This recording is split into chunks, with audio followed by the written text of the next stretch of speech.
नमस्कार। चित्तौड़ दर्शन में आज समाचारों में पुनः आप सभी का स्वागत है। नजर डालते हैं आज के समाचारों की ओर।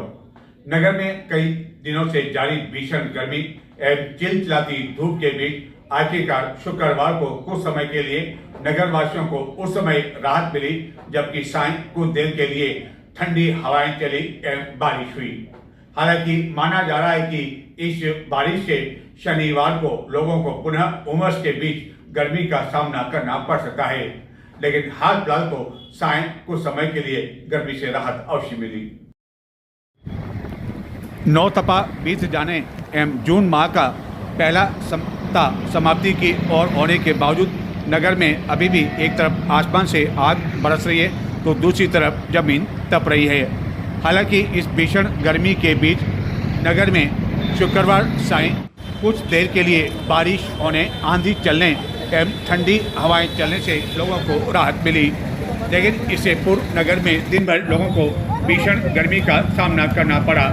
इस भीषण गर्मी के बीच लायंस क्लब की ओर से सुभाष चौक पर जब केरी पानी का वितरण किया गया तो इसे पीने के लिए लोगों की होड़ सी मच गई और देखते ही देखते यहाँ तैयार किए गए केरी का पानी समाप्त हो गया।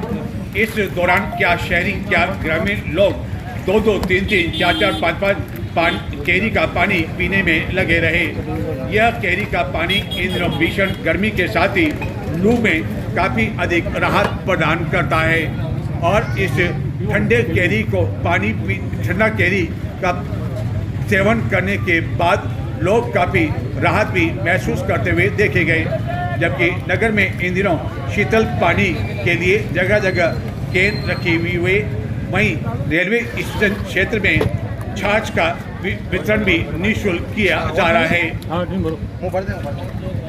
इस गर्मी से उम्मीद की जानी चाहिए कि कुछ दिनों बाद मानसून जब दस्तक देगा तो उससे राहत मिल सकती है, लेकिन लोगों को अभी भी इस भीषण गर्मी का सामना करना पड़ रहा है और पसीने के कारण लोगों का हाल बेहाल है। इस भीषण गर्मी एवं चिलचिलाती धूप के कारण ही विभिन्न स्थानों पर जो ठंडे पानी की केन रखी हुई है वह भी कुछ घंटों में ही समाप्त हो रही है। केरी को गर्म पानी में बॉईल करके फिर इसका रस निकाल करके और ठंडा करने के बाद बर्फ़ डाल के इसमें काला नमक, जलजीरा, पुदीना, शक्कर और पानी की मात्रा करके केरी का इससे लू का बचाव होता है। अशोक जी, आपने देखा कि जगह जगह शीतल पेय की कैन भी रखी, लेकिन आपके दिमाग में ये केरी का जो है इसमें गर्मी आज बहुत है, किस तरह का ये आपका ख्याल है? भीषण गर्मी को देखते हुए हम लोल मेंबर सब बैठे हुए तो हमने देखा यार ये लू टाइप चली तो इसका बचाव कैसे क्या हो सकता है। तो छाछ पानी से इससे थोड़ा असर कम होता है, लोगों ने बोला तो औषधि युक्त केरी पानी पिलाओ, उससे लू से बचाव होता पब्लिक का।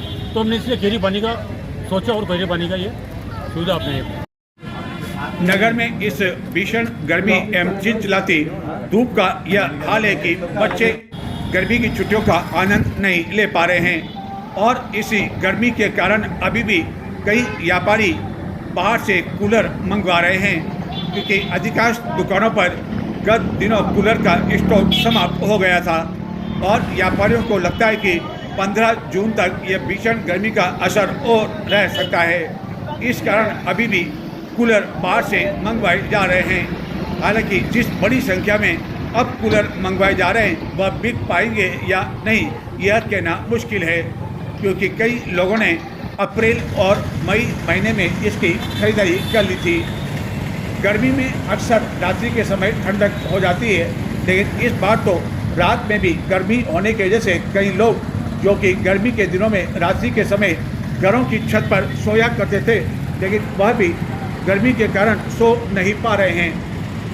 अब तक भीषण गर्मी के कारण पंखे एवं कूलर भी काम नहीं कर रहे थे, लेकिन कई लोगों ने बताया कि एसी भी उतना काम नहीं कर पा रहे हैं एवं इस भीषण गर्मी की वजह से इन दिनों फलों की बिक्री भी जोरों पर है, लेकिन अधिकांश लोग भीषण गर्मी को देखते हुए सायं के बाद ही इन फलों की खरीदारी करने में लगे हुए हैं एवं रात्रि तक फलों की विभिन्न दुकानों पर लोगों की भीड़ देखी जा सकती है।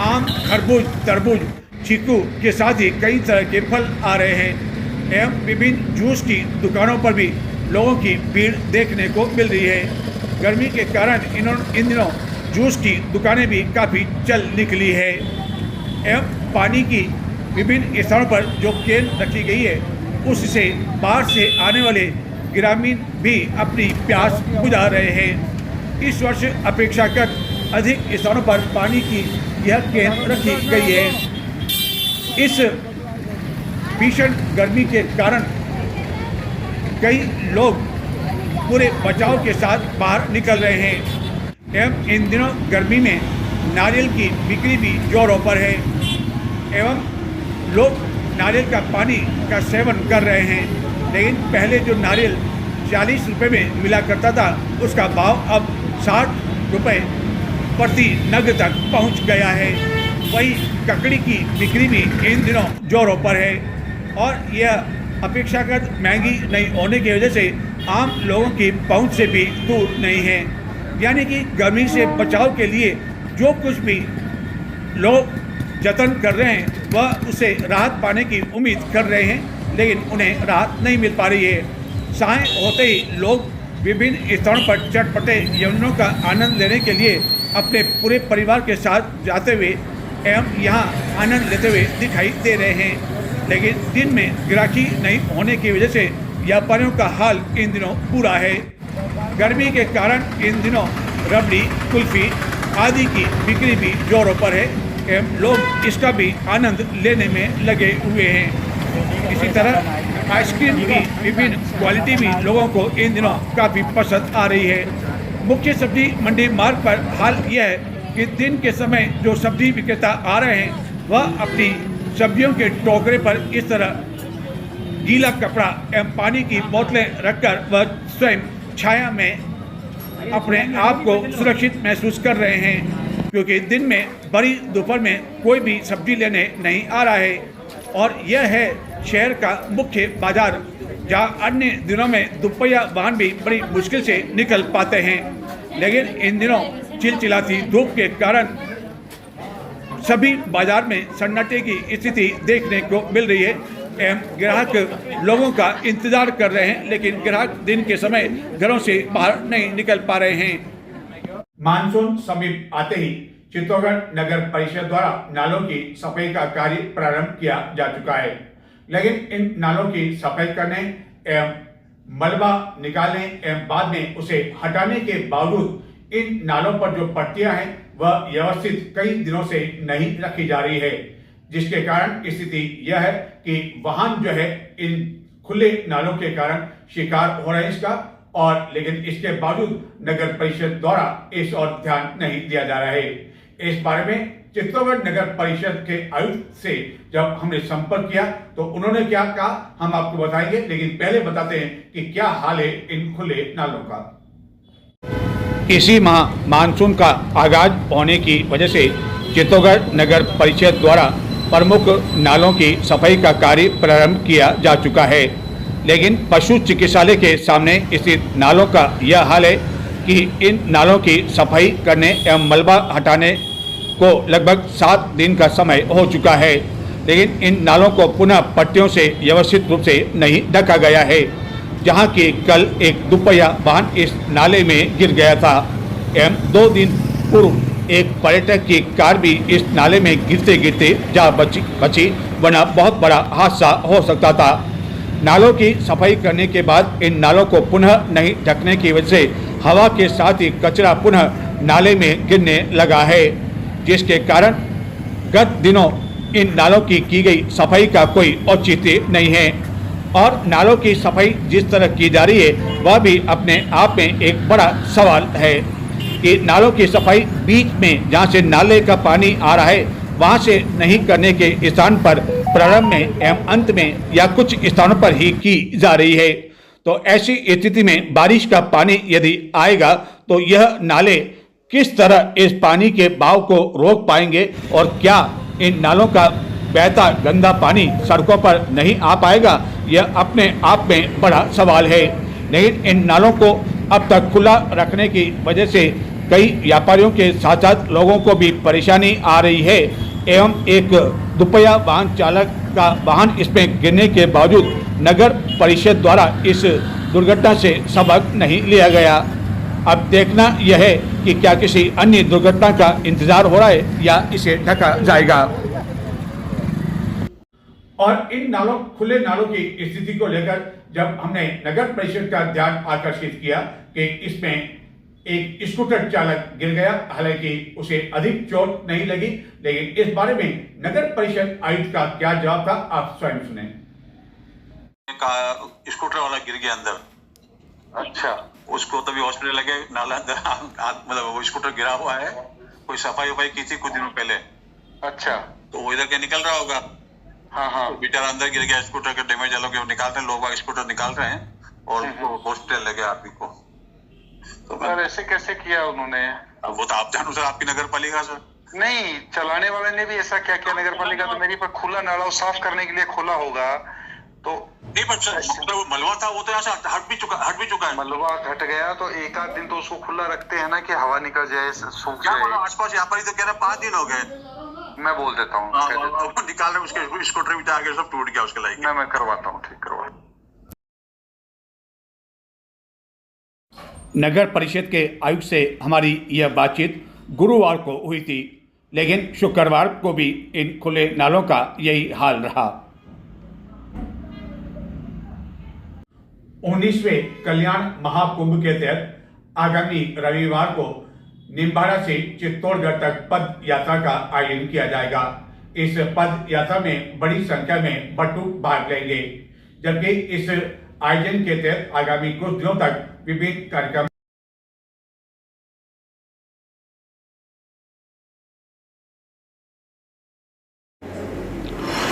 श्री कल्लाजी मंदिर मंडल न्यास निम्बाड़ा के तत्वाधान में कल्याण महाकुंभ के तत्वाधान में शनिवार से आगामी 29 जून यानी कि 22 से 29 जून तक विभिन्न कार्यक्रम आयोजित किए जाएंगे, लेकिन उससे पहले 9 जून रविवार को निम्बाड़ा से चित्तौड़गढ़ तक पद यात्रा का आयोजन किया जाएगा, जिसमें बड़ी संख्या में बटुक आदि भाग लेंगे।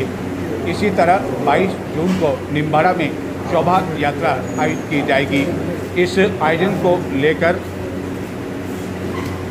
शुक्रवार को एक पोस्टर का विमोचन भी श्री कल्लाजी मंदिर मंडल न्यास से जुड़े लोगों द्वारा किया गया एवं इस कार्यक्रम के बारे में विस्तार से जानकारी देते हुए बताया गया कि कार्यक्रम के तहत प्रतिदिन रात्रि में संगीतमय भजन संध्या आयोजित की जाएगी, जबकि 25 से 29 जून तक विष्णु महायज्ञ का आयोजन भी किया जाएगा।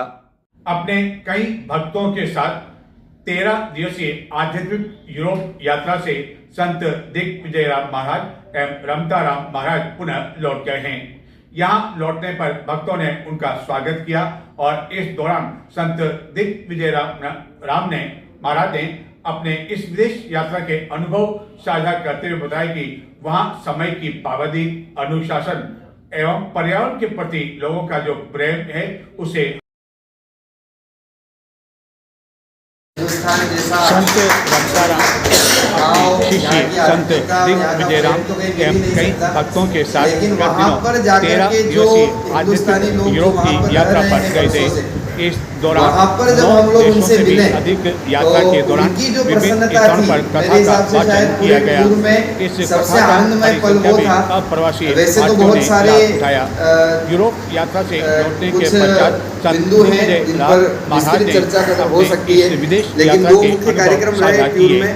पहले तो 27 मई को पेरिस में दीक्षा दिवस मेरे नाम को ये 24वां वर्ष लगा है, 23 वर्ष पूर्ण हुए, तो 24वां वर्ष का वहाँ पर दीक्षा कराया। वहाँ के लोग अपने सब लोग काफ़ी उत्साहित थे और बहुत सुंदर वहाँ पर जो राधा कृष्ण भगवान का मंदिर है, वर्षों से लोग वहाँ सेवा करते हैं, बहुत अच्छी उन्होंने व्यवस्था की, सब लोगों ने आनंद लिया, सत्संग हुआ। और उसके पश्चात जर्मनी के स्टुटगार्ट एक ऐसी सिटी है जो ऑटोमोबाइल हब है। मोस्टली वर्ल्ड की जितनी बड़ी कंपनियां हैं इलेक्ट्रॉनिक मोबाइल से रिलेटेड या ऑटोमोबाइल से रिलेटेड, चाहे BMW हो, मर्सिडीज हो, पोर्शे हो या जितनी बड़े ब्रांड है वो सब वहीं पर ही बनते हैं।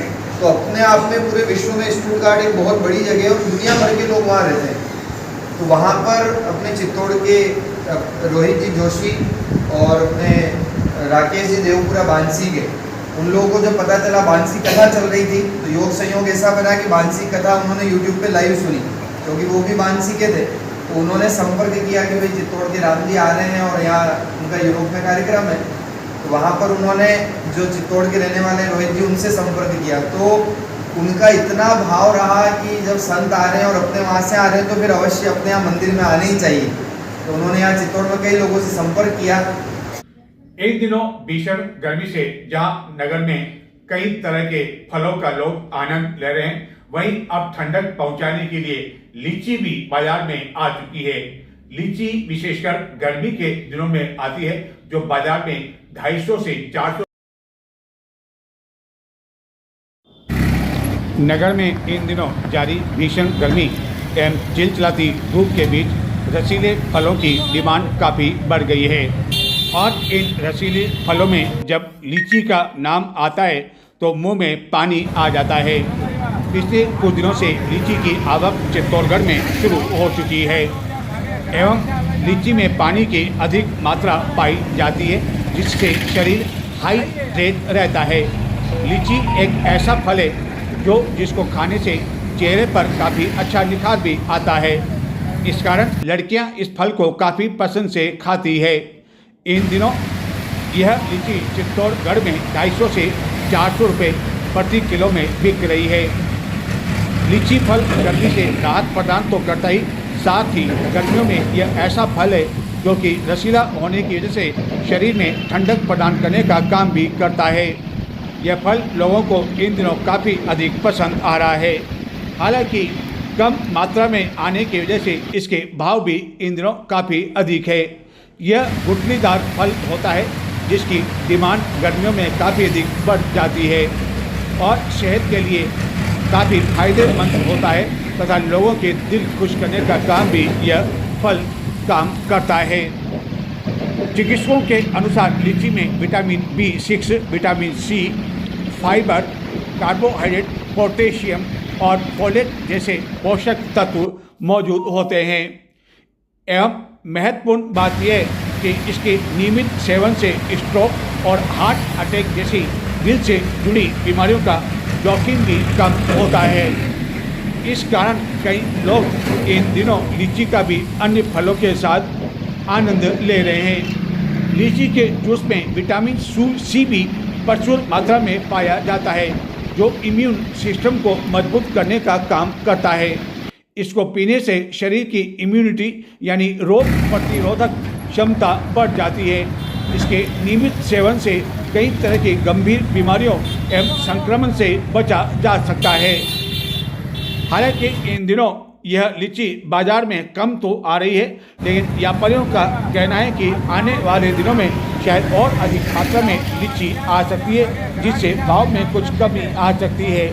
लेकिन व्यापारियों का यह भी कहना है कि मानसून की दस्तक देने के बाद लीची की आवक काफ़ी अधिक कम हो जाएगी, क्योंकि यह केवल कुछ दिनों के लिए ही बाज़ार में आती है। बड़े शहरों में हालांकि कई समय तक लीची मिल जाती है, लेकिन चित्तौड़गढ़ में इन दिनों गर्मी के दिनों में ही यह बाज़ार में देखने को मिल रही है और लोग इसकी खरीदारी भी कर रहे हैं।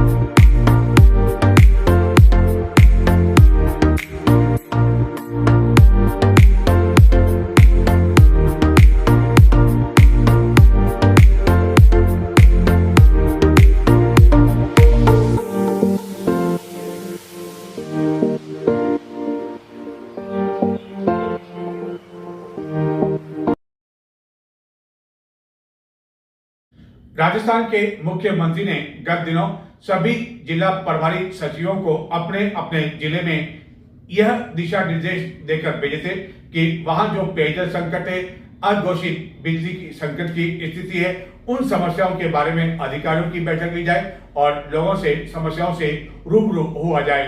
हालांकि चित्तौड़गढ़ एवं जिले के अधिकांश क्षेत्रों में अब अघोषित विद्युत कटौती की स्थिति तो नहीं है, इससे लोगों को राहत मिल रही है, लेकिन पेयजल संकट का सामना अभी भी कई स्थानों पर करना पड़ रहा है।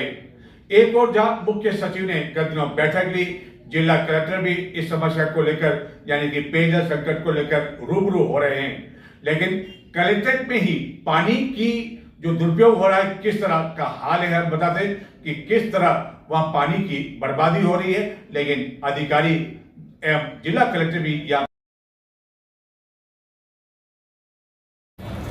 यह दृश्य चित्तौड़गढ़ में शुक्रवार शाम कुछ देर के लिए हुई बारिश का नहीं है, बल्कि चित्तौड़गढ़ के कलेक्ट्रेट में, जहां की जिला कलेक्टर के साथ ही अन्य कई विभागों के अधिकारी बैठते हैं, उनको ठंडक पहुंचाने के लिए कूलर एसी लगे हुए हैं और इन कूलर के पास ही इन्हें भरने के लिए नल भी लगे हुए हैं, जहां पाइप की सुविधा से ये कूलर भर जाते हैं। लेकिन कूलर भरने के बाद इस और कोई ध्यान नहीं देता है कि इसका पानी यर्थ में ही बहता रहता है और ऐसा नज़ारा आए दिन कलेक्ट्री में देखने को मिल जाता है। जबकि दूसरी ओर कई स्थानों पर लोगों को पेयजल संकट का सामना करना पड़ रहा है, लेकिन अधिकारी अपने कमरों में एसी का आनंद ले रहे हैं और पानी की बर्बादी अलग से हो रही है। जबकि गत दिनों मुख्य सचिव इसी पेयजल संकट को लेकर कलेक्ट्रेट में जिला स्तरीय अधिकारियों की बैठक लेने आए थे और दिशा निर्देश भी कई तरह के प्रदान किए थे, लेकिन इस समय जबकि पानी की एक एक बूंद का काफ़ी अधिक महत्व है, यहाँ तक कि एक बड़े औद्योगिक प्लांट को प्रतिदिन लाखों रुपए पानी के लिए खर्च करने पड़ रहे हैं, वहीं दूसरी और कलेक्ट्रेट में जहाँ की जिला कलेक्टर इसी स्थान के समीप से ही अपनी कार से आते जाते हैं, शायद उनकी नज़र कभी भी इस यर्थ में बहते पानी की ओर नहीं गई होगी। हालांकि यह पानी का यर्थ बहना कुछ अधिकारियों को लगता होगा कि इस कुछ पानी से आखिरकार क्या होगा, लेकिन इसी तरह का पानी जो कि यर्थ में बहता है, कई लोगों के लिए यह राहत भी प्रदान कर सकता है, जो कि इन दिनों पानी की समस्या से जूझ रहे हैं। कूलर में पानी डालना तो लोगों के लिए दूर, बल्कि पीने का पानी भी उन्हें नसीब नहीं हो रहा है। चित्तौड़गढ़ नगर के प्रताप नगर क्षेत्र में महाराणा प्रताप पीजी महाविद्यालय के समीप संत शिरोमणि सर्कल पर किसी वाहन ने टक्कर मार दी, जिसे यहां लगी शिलान्यास पट्टिका उखड़कर सड़क पर गिर गई। चित्तौड़गढ़ के प्रताप नगर क्षेत्र में मुख्य मार्ग पर स्थित है यह शिरोमणि सर्कल, संत शिरोमणि सर्कल, जिसकी लोकार्पण पट्टिका आचार संहिता लागू होने से पहले कुछ घंटे पहले ही लगाई गई थी और यहाँ का कार्य बता रहा है कि किस तरह की क्वालिटी का कार्य किया गया था, जहाँ किसी अज्ञात वाहन ने टक्कर मार दी, जिससे यहाँ लगी पट्टिका सड़क पर जहाँ तहाँ बिखरी रही और मुख्य मार्ग होने के बावजूद शाम तक भी इसी तरह की स्थिति देखने को मिली। आसपास स्थित हाट ठेला व्यवसायियों ने बताया कि जब आनंद फानंद में यहाँ लोकार्पण पट्टिका लगाई जा रही थी, तब भी केवल चूने का काम ही किया जा रहा था। ठेकेदार ने बताया कि उसे कम समय दिया गया है और आचार संहिता लागू होने से पहले यह लगानी है, लेकिन किसी अज्ञात वाहन ने इस पट्टिका को ध्वस्त कर दिया। महाराणा प्रताप की जयंती 8 एवं 9 जून को मनाई जाएगी। हालांकि मुख्य कार्यक्रम 9 जून रविवार को आयोजित किया जाएगा, लेकिन 8 जून को कुश्ती दंगल का आयोजन भी होगा। विभिन्न संगठनों की ओर से इस अवसर पर 9 जून रविवार प्रातः स्मरणीय वीर शिरोमणि महाराणा प्रताप की 484वीं जयंती के अवसर पर 8 और 9 जून को विभिन्न संगठनों के तत्वाधान में कई कार्यक्रम आयोजित किए जाएंगे। 9 जून रविवार को प्रातः 7 बजे जौहर भवन स्थित जौहर ज्योति मंदिर से पूजा अर्चना के बाद एक शोभा यात्रा निकाली जाएगी, जो नगर के मुख्य मार्गों से गुजरती हुई महाराणा प्रताप सर्कल पर पहुंचकर संपन्न होगी, जहां एक गोष्ठी का आयोजन भी किया जाएगा। इस गोष्ठी को कई वक्ता संबोधित करेंगे। इसी तरह प्रताप स्पोर्ट्स संस्थान द्वारा विभिन्न खेलकूद प्रतियोगिता का आयोजन किया जाएगा।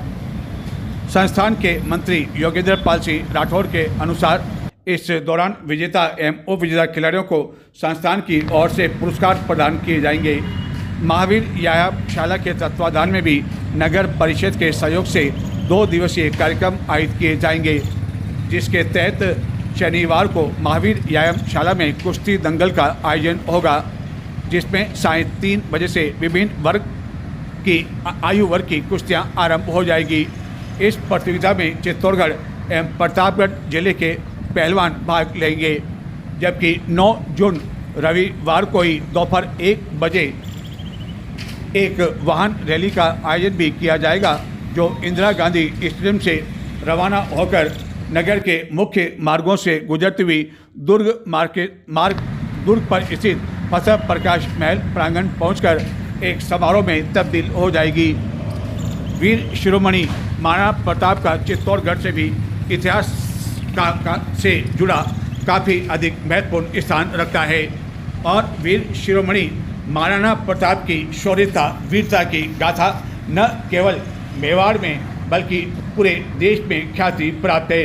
यही कारण है कि महाराणा प्रताप की जयंती को लेकर इस वर्ष भी कई कार्यक्रम आयोजित किए जा रहे हैं। यह वही महाराणा प्रताप है जिनके घोड़े चेतक ने अपनी जान की बाजी लगा दी थी, लेकिन महाराणा प्रताप के लिए चेतक घोड़े ने काफ़ी कुछ किया और जहाँ कहीं भी महाराणा प्रताप की प्रतिमा लगी हुई है, वहाँ उनके चेतक घोड़े की प्रतिमा भी लगी हुई है।